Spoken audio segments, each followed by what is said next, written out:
पोशाख दी क्लथिंग हब मोंढा सेलू। संपूर्ण परिवाराच्या वस्त्र खरेदीचे समाधान। पोशाख मोंढा सेलू। सेलू तालुक्यातील वालूरबोरी रस्त्यावर डांबराची वाहतूक करणाऱ्या भरधाव टिप्परच्या चालकाने दुचाकीस धडक दिल्याने झालेल्या अपघातात दुचाकीवरील एक जण ठार तर अन्य 2 जण जखमी झाले होते। हा अपघात 2 मार्च रोजी सायंकाळी 6:30 वाजता झाला होता। या अपघातामधील जखमी इस्माने दिलेल्या फिर्यादीवरून 6 मार्च रोजी MH 6923 डांबर टाकणाऱ्या टिप्परच्या चालकावर अखेर गुन्हा दाखल करण्यात आला आहे।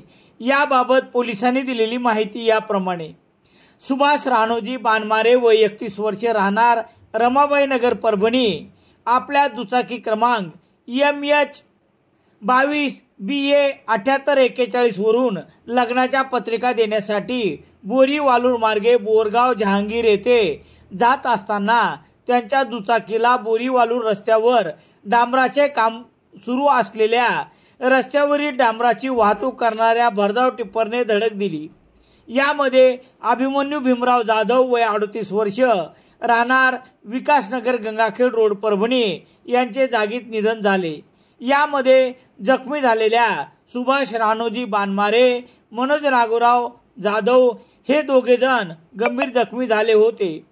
108 रुग्णवाहिकेचे चालक प्रकाश कांगणे यांनी सतर्कता दाखवून घटनास्थळावरून सेलू उपजिल्हा रुग्णालयात उपचारार्थ दाखल केले होते। या प्रकरणी सुभाष बानमारे यांनी दिलेल्या फिर्यादीवरून गुन्हा रजिस्टर नंबर 101/2025 कलम 106(1), 281, 125A, 125B भारतीय न्याय संहिता अन्वये MH 6923 टिप्पर चालकावर 6 मार्च रोजी सायंकाळी 7 वाजता गुन्हा दाखल करण्यात आला आहे।